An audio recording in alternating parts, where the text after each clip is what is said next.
of course, we're going to start in the Eastern Conference. Start with that 3-6 matchup. The Milwaukee Bucks against the Chicago Bulls. In case you were curious, the Bucks swept the Bulls in the regular season series 4-0.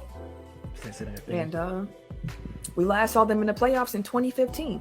Me personally, I haven't forgotten about that playoff series. I was at those games in the Bradley Center being harassed by Bulls fans. I have not forgotten.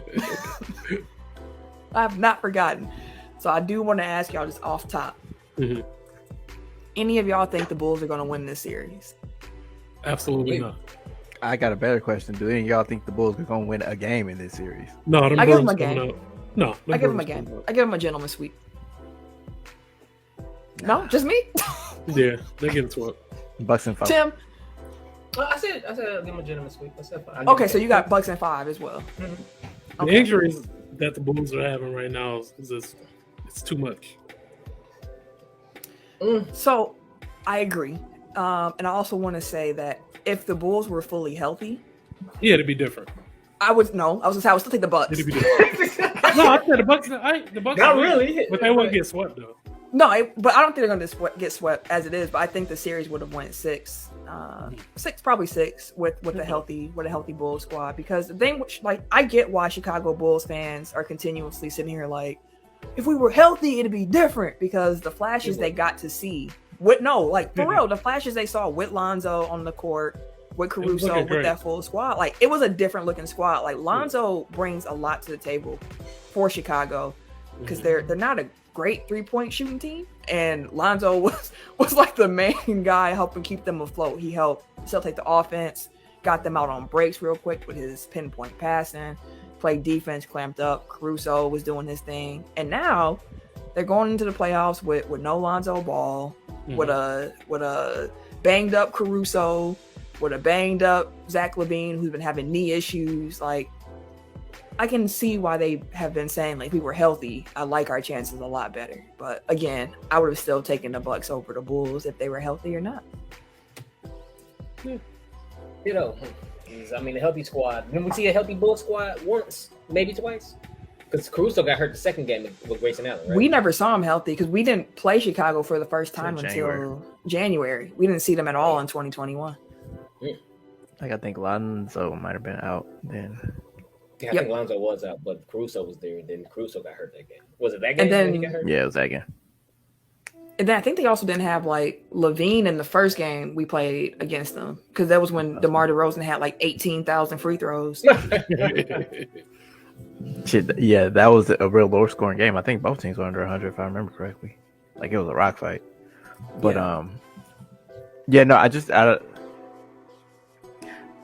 White has kept the Bucks have been winning with offense this year, and I don't think the Bulls have the defense to do anything with them. That's where it really comes from for me. Like, especially with LaVine hobble, they're gonna let DeMar get off because, as he showed in that last game, like he can go for damn near 50, and it really doesn't matter all that much.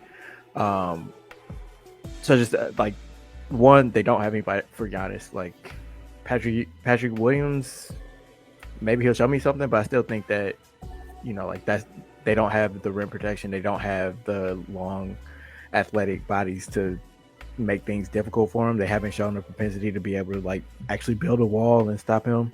I think it was foul trouble that got him in trouble, that was the cause of his struggles in that last game against him. But other than that, he's kind of had his way with Tristan Thompson, Vucevic, Caruso, whoever they throw at him.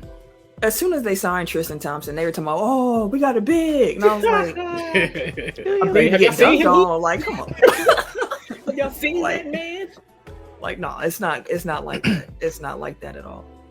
And I agree with you too. I did also drop into our doc because I thought it was kind of interesting looking at the offensive and defensive rating for some of these teams. The Bulls' defensive rating was 23rd in the league. Meanwhile, the Bucks' offensive rating is 3rd. Bucks' defensive rating was 14th in the regular season, but I'm hoping that what we see from the Bucks in this playoffs resembles what we saw from them last year, which is playoffs came and the defense tightened up. It tightened up. They became, I think they were number 1 defense in the playoffs last year. So just tightening up, getting things together, knowing every possession matters, and really keying in on that.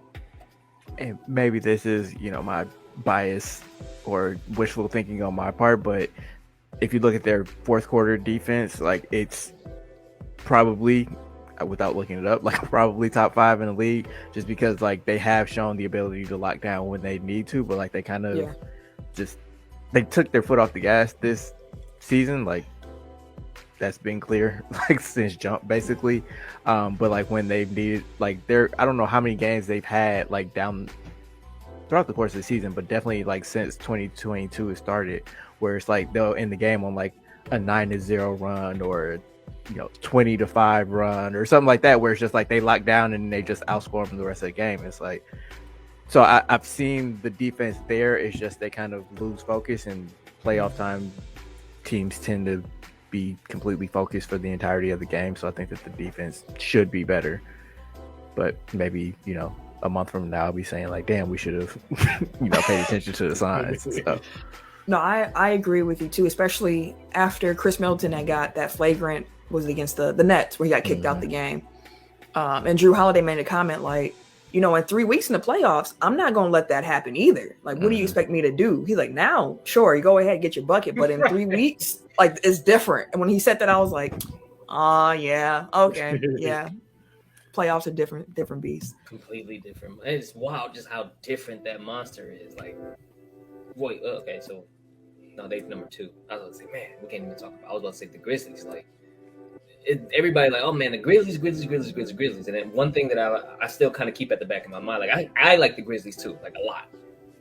But that playoff physicality is different for a lot of cats who out there been chirping a lot this season. Like the refs swallow their whistles a lot in the off season. So all of that talking, and you're gonna catch these fouls in the regular season.